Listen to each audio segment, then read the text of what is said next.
사랑하는 여러분, 한 주간 평안하셨습니까? 네, 이번 주는 또 비가 계속 오면서 그래도 가뭄이 많이 조금은 해결됐다라는 소식은 있었지만 아이들은 또 많이 좀 힘들었지 않았나 생각합니다. 오늘은 어린이 주일입니다. 사실 공교롭게도 어린이 주일이고 또 내일은 또 어버이날입니다. 그래서 참 절기적으로는 어린이 주일이고 다음 주일이 어버이 주일인데 일단은 저희들이 절기적으로 교회의 절기대로 이렇게 지키기로 해서 오늘은 어린이 주일로 함께 지키고 있습니다. 여러분 혹시 그 꽃주일이라는 얘기 들어보셨습니까? 처음 들어보시죠? 이 꽃주일이 뭘까요? 뭐 아이들이 뭐 꽃을 좋아해서 꽃주일 이렇게 되는 게 아니라 원래 처음에는 이 한국 교회가 어린이 주일이 아니라 꽃주일로 지켰다라고 합니다. 그래서 어린이들이 꽃 같다고 해서 아마 그렇게 지내지 않았나로 생각합니다. 특별히 우리나라에서는 어린이 주일의 역사는 굉장히 오래되었습니다. 처음에는 6월 첫 번째 주일을 꽃주일로 정해서 드렸고 1925년도부터는 이제 5월 달에 이 첫 번째 주일을 꽃주일로, 즉 어린이 주일로 지켰다라고 합니다. 꽃과 같은 우리 어린이, 또 예수님께서도 어린아이와 같지 아니하면 결단코 천국에 들어갈 수 없다라고 하셨는데 이 어린이 주일에 저와 여러분들이 또 특별히 오늘 사무엘 말씀을 통하여 하나님이 주시는 은혜를 경험할 수 있기를 간절히 바랍니다. 사진 하나 띄워주실까요? 네. 여러분 이 사진 많이 보셨죠? 예전에 그 버스 운전하시는 분들이나 또 운전하시는 분들 앞에 항상 뭐 있었죠? 밑에 문구가 오늘도 무사히 뭐 이런 거였습니다. 그죠? 저분이 소년일까요? 소녀일까요? 네. 소녀 같으시죠? 네. 네, 소년이라고 합니다. 저거는 조슈아 레이놀즈가 그리신 사무엘의 기도. 이 아이는 사무엘이라고 합니다. 사무엘이 오늘 우리가 읽은 이 3장 10절의 말씀, 사무엘아 사무엘아 부르실 때 주여 내가 여기 있사오니 내가 듣겠습니다. 이 말씀에 대한 이 모티브로 이 조슈아 레이놀즈라고 하는 화가가 이 그림을 그렸다라고 합니다. 네. 사무엘이 살았던 시대를 사무엘상 3장 1절에서는 이렇게 표현하고 있습니다. 말씀이 희귀하여 이상이 흔히 보이지 않았더라. 그러니까 사무엘이 살았던 시대는 말씀도 희귀했고 이상도 보이지 않았다라고 합니다. 말씀과 이상이라는 것은 하나님께서 선지자들을 통하여 백성들에게 자신의 뜻을 전달하는 그러한 기본적인 매체였습니다. 그런데 말씀과 이상이 없다는 것은 곧 무엇을 뜻할까요? 이 시대에 하나님의 냉대, 하나님께서 이 시대를 냉대하셨다라는 것을 뜻합니다. 그러면 왜 하나님이 갑자기 이렇게 이 말씀처럼 말씀이 시기하고 그리고 이상이 보이지 않는 시기가 왜 일어났을까요? 하나님께서 삐지셔서 그러셨을까요?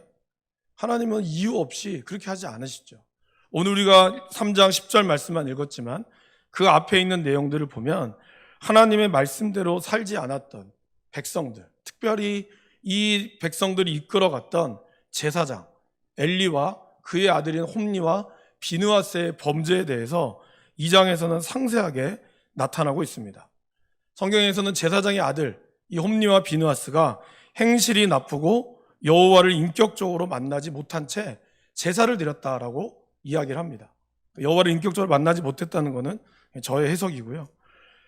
사람들이 제사를 드리면 고기를 이렇게 삶지 않습니까?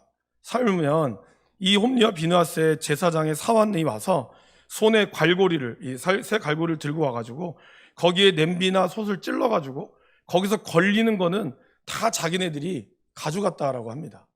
원래 제사를 드릴 때 기름은 여호와의 것이죠. 그래서 기름은 가져갈 수가 없었습니다. 그런데 이 제사장의 사환이 와서 우리 제사장이 날 것을 원한다고 태우기도 전에 그 고기를 다 가져가 버렸다고 합니다. 그래서 이걸 태우고 나서 남은 가죽이나 고기를 드리겠다고 해도 막무가내로 그냥 고기를 가져가 버렸다고 합니다.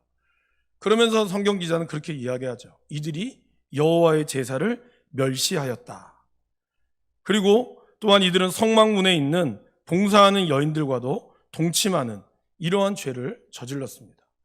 그의 아버지, 이 제사장이었던 엘리는 매우 많아 늙었다라고 성경은 표현합니다. 이거는 약간은 좀 역설적인 의미가 담겨져 있어요.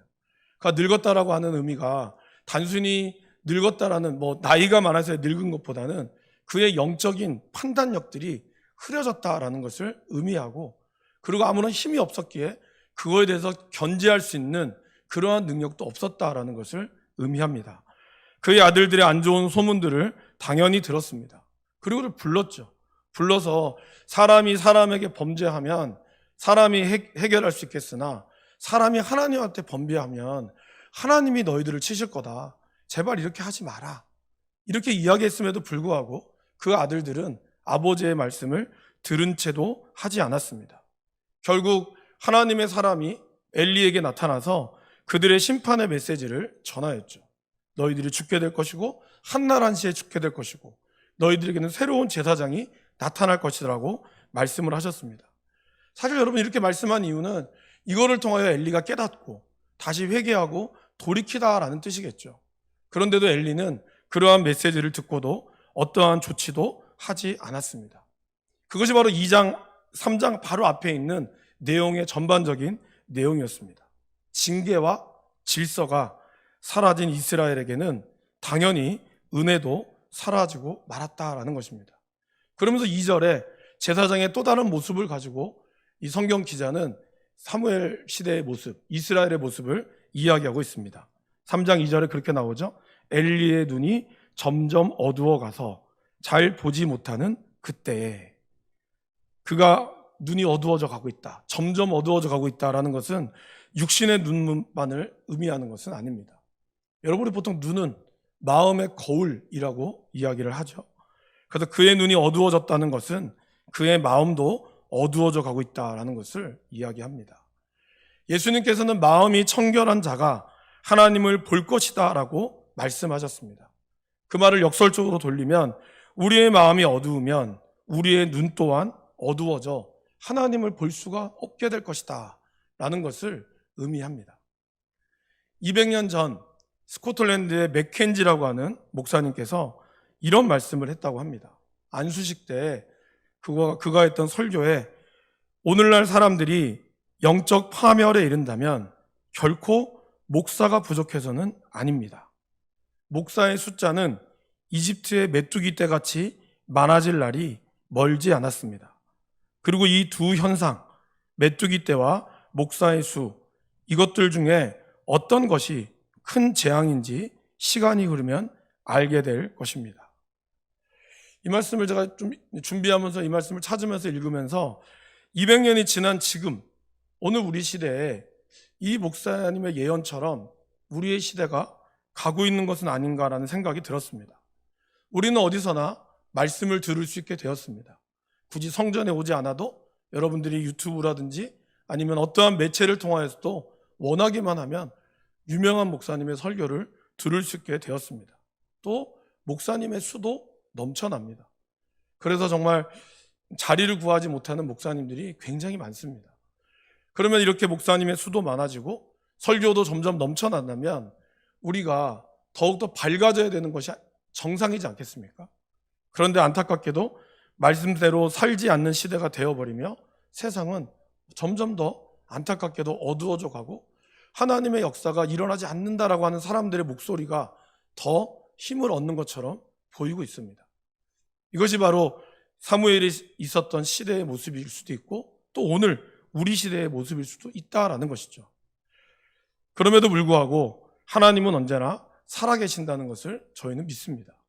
오늘 3절 말씀에도 하나님의 등불은 아직 꺼지지 않았다라고 말씀하고 있습니다.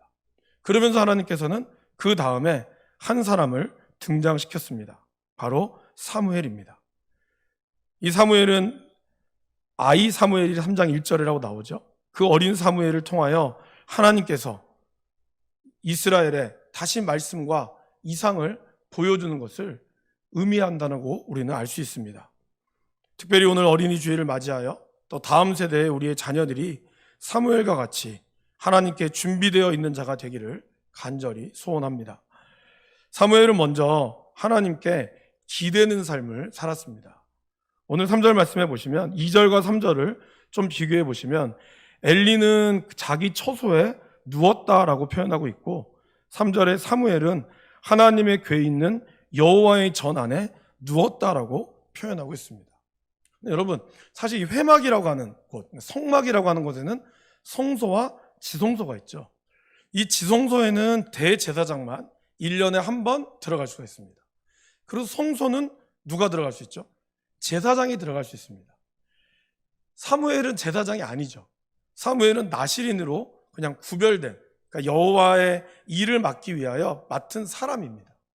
그러기에 어떻게 보면 이 말씀은 약간 어폐가 있을 수 있어요. 어떻게 여호와의 전에, 그것도 아이가 이 여호와의 일을 맡을 수 있는 나이는 그렇게 많지, 20살 이후는 안 되거든요. 이전은 안 되거든요. 그런데 왜 성경은 여호와의 전 안에 누웠다라고 표현을 하고 있을까요? 이것은 단순히 그가 위치적으로 여호와의 전 안에 누웠다라는 것을 의미하는 것이 아니라 그의 영적인 위치가 그러했다라는 것을 이야기할 수 있다라는 것입니다. 곧 엘리는 자기 처소, 자기 자리에서 누워있는 게 당연한 것처럼 보이지만, 그러나 사무엘과의 처소를 비교하면서 사무엘은 하나님과 더 가까이 있기를 원했고 그분 안에 있는 삶을 그는 사모했고, 그러나 엘리는 그와 반대로 하나님의 말씀이 아니라 자기 자신이 편한 곳에 누워있다는 것을 보여주었다라는 것이죠. 여러분, 그렇게 어떠한 삶을 하나님이 선택하는지를 우리는 이 말씀이 우리에게 보여주고 있다라는 것입니다. 시편 4편 8절 말씀에 시편 기자는 이렇게 고백을 하고 있습니다. 내가 평안히 눕고 자기도 하리니 나를 안전하게 살게 하시는 이는 오직 여호와이시니이다. 흔들리지 않는 편안한 침대도 좋고 돈으로 안 되는 것도 없다고 소리치는 이 세상에서 우리를 안전하게 거하게 하시는 분은 여호와이심을 우리는 믿습니다. 그리고 우리는 그분께 기대며 그분 안에 누워야 될 줄 믿습니다.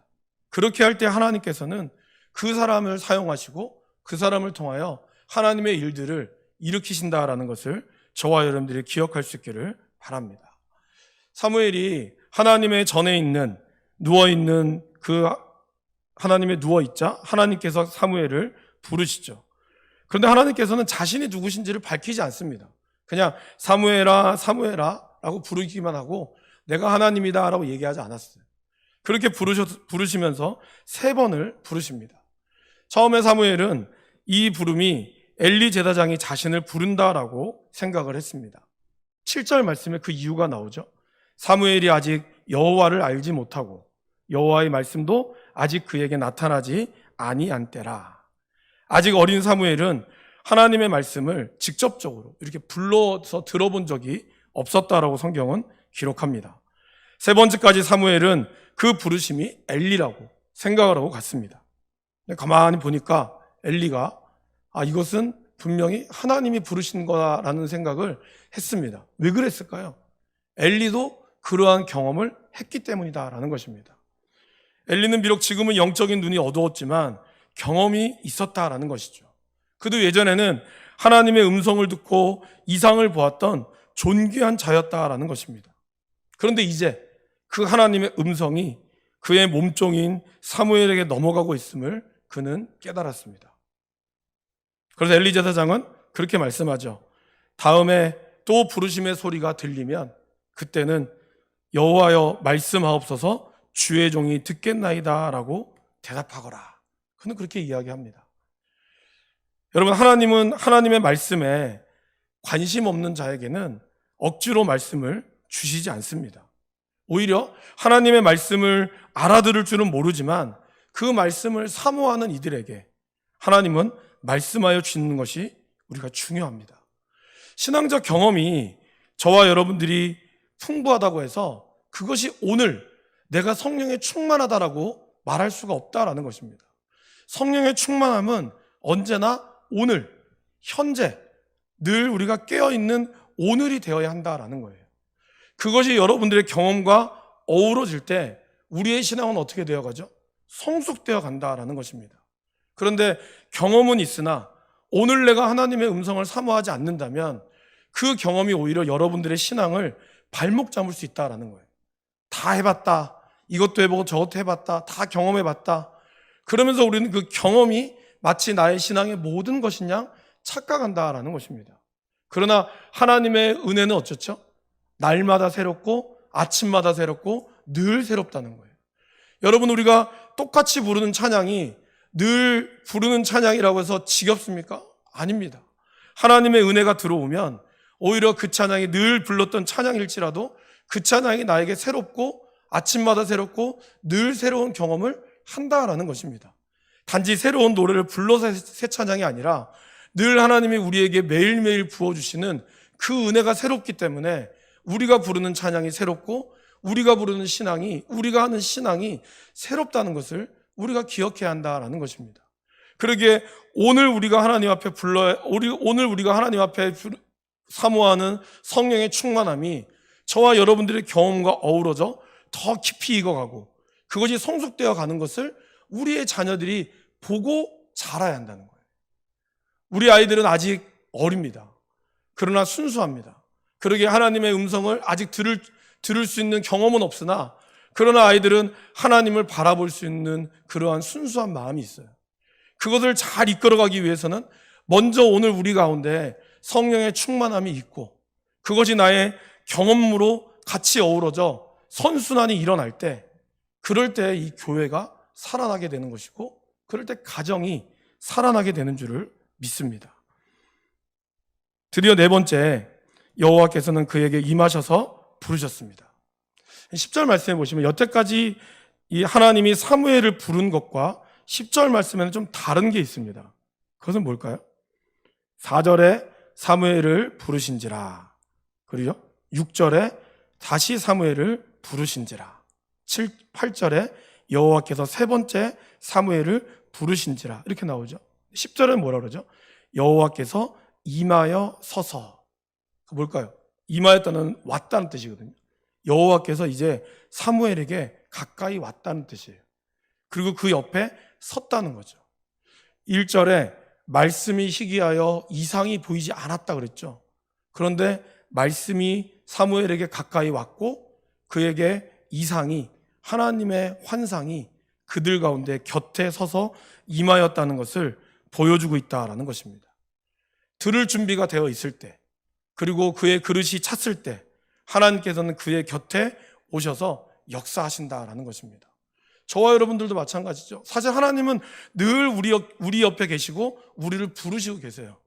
그러나 우리가 간절히 사모하고 또 우리가 하나님의 말씀을 들을 준비가 되어 있을 때 그때 비로소 우리는 하나님이 내 옆에 계심을, 그리고 그분이 내 가운데 보여주심을 경험할 수 있다라는 것이죠. 그때 사무엘은 뭐라고 대답하고 있습니까? 말씀하옵소서, 주의 종이 듣겠나이다. 이제 여호와께서 그에게 말씀하십니다. 이제 이스라엘에게 어떤 일을 행할 것이다. 그것을 듣는 사람은 무서워서 귀가 멍멍해질 것이다. 말씀이 희귀하고 이상이 희미해졌지만 이제 하나님은 사무엘을 통하여 다시 온 이스라엘에게 하나님의 일을 이루실 것을 약속하였습니다. 근데 그 약속의 첫 번째가 뭐였죠? 그것이 바로 엘리 제사장에 대한 분명한 심판의 약속을 다시 사무엘에게 언급합니다. 그들은 여호와의 제사를 멸시하였고 성령을 회방했습니다. 성령을 회방했다는 것은 무슨 뜻일까요? 복음의 능력을 알고도 복음대로 살지 않았다라는 것을 뜻합니다. 그리고 그 대가는 너무나 컸어요. 엘리는 그 죄를 이미 알고 있고 그의 집안을 심판하여 영영 없애버릴 것이다. 이 이야기를 사무엘은 그날 밤에 하나님으로부터 듣게 될 것입니다. 그리고 엘리는 사무엘에게 무엇을 들었는지를 추궁합니다. 사무엘은 처음에는 엘리에게 말하기 두려웠지만 하나님의 말씀을 대언했죠. 그때 엘리는 그 말을 듣고도 무덤덤했습니다. 이는 여호와시니 여호와께서 선하신 대로 하실 것이다. 어떻게 보면 굉장히 대범한 사람 같지만 사실은 죄에 대해서 무덤덤하다는 것을 보여주고 있습니다. 여러분, 우리가 하나님과 깊은 관계를 맺으면 어떻게 될까요? 저와 여러분들이 죄에 대해서는 날카롭고 그로 인해서 내 삶은 더욱더 풍요로워질 것입니다. 하지만 엘리는 그것에 대해서 무뎌진 거예요. 이러한 심판의 메시지를 2번이나 들었음에도 불구하고 그는 그것이 그냥 하나님의 선하심이다, 선하신 뜻대로 될 것이다, 이렇게 치부해버리고 말았다라는 것입니다. 결국 여러분 어떻게 됐죠? 엘리와 그 아들들까지 여호와의 말씀대로 한날에 죽게 되었습니다. 그리고 하나님은 엘리에게 했던 약속대로 충실한 제사장이 일어나서 하나님의 마음과 하나님의 뜻대로 하나님을 세워주시는 그런 사무엘을 세워주셨다라는 것입니다. 어떻게 보면 엘리는 나이가 많았고 그리고 시대가 바뀌어가기 때문에 리더의 바톤이 이어가는 것, 바뀌는 것이 당연할 것입니다. 그런데 우리가 기억해야 될 것이 무엇이죠? 우리의 바톤이 우리의 죄악으로 인해, 우리의 잘못됨으로 인해 바톤이 억지로 넘겨지느냐? 그러면 하나님 앞에 순종할 때 하나님이 그 순종의 음성을 듣고 우리가 자연스럽게 그 바톤을 넘기느냐? 이거에 따라서 그 다음의 결과는 천지 차이다라는 것입니다. 오늘 하나님께서는 그러한 모습을 가지고 엘리를 심판하셨고, 그리고 엘리가 아닌 바로 그의 아들들도 아닌 사무엘을 통하여 하나님은 그의 바톤을 넘기셨다라는 것을 우리는 기억할 필요가 있습니다. 그러기에 우리가 정말 하나님 앞에 더욱더 가까이 감으로, 순종함으로 이 바톤이 자연스럽게 넘어갈 수 있도록, 그러한 영적인 세대 교체가 잘 이뤄갈 수 있도록 우리는 더 기도하고 깨어 있어야 한다라는 것입니다. 이제 당연히 넘어가니까 그냥 마음대로 해도 되지가 아니에요. 이것이 넘어가는 과정도 아름다워야 그 모든 것들이 교회가 세워지고 또 나라가 온전히 세워질 수 있음을 우리는 기억해야 합니다. 사랑하는 여러분, 사무엘이 자라면서 여호와께서는 그와 함께 하셨다고 19절 말씀에 나오고 있습니다. 이렇게 된 이유는 무엇일까요? 그의 말이 하나도 땅에 떨어지지 않도록 하나님은 도와주셨다라고 이야기하고 있습니다. 이렇게 된 이유는 뭐라고 생각하십니까? 저는 이제 이 말씀을 또 마지막으로 준비하면서 결국 이 안에는 그의 어머니 한나의 기도가 있었다라고 생각을 합니다. 한나는 아이를 갖기 위하여 서원 기도를 했고, 그리고 젖을 떼자마자 아이를 하나님 앞에 바쳤습니다. 1년에 한 번 세마포 옷을 갈아입힐 때, 그때만 한 번 만날 수 있는 그러한 아들이었어요. 어떻게 보면 사무엘은 참 불쌍한 인생일 수 있습니다. 왜냐하면 부모의 정을 한 번도 맛보지 못했거든요. 그리고 사실 사무엘의 아들들도 아마 부모의 받은 사랑을 제대로 못 받았기에 그 아들들에게도 참 잘하고 싶었으나 잘하지 못했습니다. 그의 아들들도 뇌물을 받고 공의를 굳게 함으로써 결국에는 이 사무엘을 통하여 나라가 왕국으로, 왕이 세워지는 나라로 변화했기 때문입니다. 그러나 그런 것들은 좀 뒤로 하더라도 사무엘이 이렇게 하나님의 말씀대로 살아갈 수 있었던 이유는 바로 한나의 기도, 그리고 비록 부모의 정을 주지는 못하였으나 이 아이가 하나님 뜻대로 잘 자랄 수 있도록, 하나님께 맡겨진 아이니오니 하나님의 뜻에 잘 자랄 수 있도록 기도했고, 어머니 또한 그렇게 삶을 살아가지 않았나라고 생각을 합니다. 이것은 성경에 나오지 않지만 사무엘이 자라는 모습을 우리가 보면서 상상할 수 있을 거라고 생각을 합니다. 어릴 적에는 교회에서 여러 가지 활동도 잘하던 아이들이 학년이 올라갈수록 하나님과 멀어지고 그러한 아이들을 봅니다. 제 주위의 친구들도 그랬고, 또 사실 저도 그런 위기가 없다라고는 볼 수 없겠죠. 마크 홀먼은 가정 부분의 상당 부분은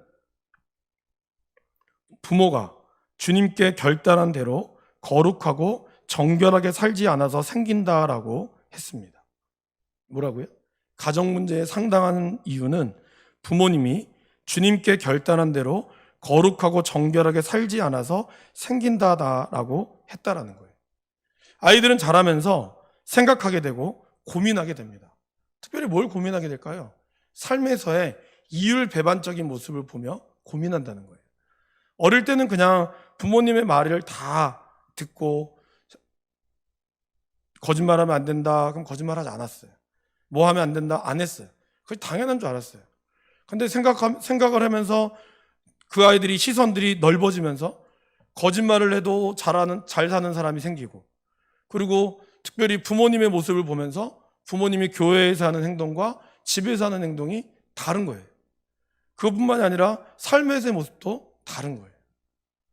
저희가 얼마 전에 저희 차가 이제 아버님께서 장애인이셔서 장애인 차량을 이렇게 붙여놨거든요. 그러다가 이제 자리가 없어가지고 장애인 차를 이렇게 딱 댄 거예요. 됐어요. 아이들이 앉아 있었어요. 근데 그 주차하시는 분이 이렇게 장애인이 계세요? 이렇게 얘기를 한 거예요. 제가 저도 모르게 네, 저 이렇게 얘기한 거예요. 그러니까 뒤에 있는 아이들이 아빠 장애인 없잖아요. 제가 그걸 듣는데 얼굴이 빨개지더라고. 그래서 여원아 미안하다. 차를 빼고 바로 나갔어요. 그러니까 아이들이 어릴 때는 그런 질문을 하지 않았거든요. 근데 이제 보는 거예요. 보는 게 있고 듣는 게 있으니까 이제 그 의문을 되는 거죠. 그럴 때 부모님들이 다 그런 거야. 너도 살아봐. 이렇게 얘기할 수 있습니까? 근데 아이들은 그거에 이율배반을 느끼는 거죠. 그것이 신앙적으로 그들의 삶의 모습으로 느껴지는 거예요. 단순히 아이들이 공부해야 되기 때문에 교회 학교를 안 보낸다? 여러분 그 차원의 문제가 아닙니다. 과연 이 아이들이 바라보고 시선이 지금 어디를 바라보고 있는지를 우리가 잘 기억할 필요가 있습니다. 사춘기를 우리는 반항의 시기라고 생각하지만요. 원래 사춘기의 한자를 아시죠? 네, 생각할 사입니다, 여러분. 그 사춘기는 생각할 사예요. 그러니까 생각이 넘치는 시기 가운데 아이들을 계속 공부나 여러 가지로 누르다 보니까 아이들이 생각을 할 여유가 없어지는 거죠. 생각할 여유가 없어지니까 아이들은 자꾸 다른 데에 방향을 돌리는 거예요. 그러니까 부모님들은 생각을 하지 못하고 공부만 하게끔 만드니까 아이들이 돌파구는 주일날밖에 될 수 없는 거예요. 그러니까 부모님도 주일날은 적당히 타협을 해주는 거죠. 그러면서 아이들은 신앙이 뭘까? 이거에 대해 고민합니다. 여러분 아이들이 교회 안 가고 이런 것들이 고민이 없어서가 아닙니다. 고민해요. 근데 그 고민을 부모님이 예전에는 초등부 갈 때는 교회 무조건 가라고 했는데 이제 중학교, 고등학교, 학원을 가야 되는 시간이 되니까 이제 슬슬 학원이 더 우선시 되어지게 되는 거죠. 그럼 아이들은 어떻게 생각할까요? 여태까지 부모님이 교회 가라고 했는데 왜 이게 이중적으로 바뀌지? 아이들은 그 고민을 하는 거예요. 그러면 당연히 아이들은 자기가 편한 쪽으로 생각할 수밖에 없죠. 그러면서 아이들은 변하는 겁니다. 그리고 나중에 돼서 대학교 가고 나이가 들어서 아이고 우리 애가 교회 안 가서 걱정이다. 물론 걱정이 되죠. 물론 하나님이 다시 부르실 거라고 저는 믿습니다. 그러나 우리가 정말 믿음 가운데 다음 세대를 위한다면 이거에 대해서 우리가 심각하게 고민하고 정말 이거에 대해서 무엇보다 우리의 신앙이 바로 하나님 앞에 잘 서 있는가. 우리는 정말 지금의 다음 세대, 이제 2부 때는 영유치부부터 초등부 같이 예배를 드리거든요. 그럼 이제 오늘 본문, 같은 본문이지만 내용은 좀 달라요. 그러나 우리가 기억해야 될 건 뭘까요? 결국 우리가 이 다음 세대들을 향하여 어떻게 해야 될까?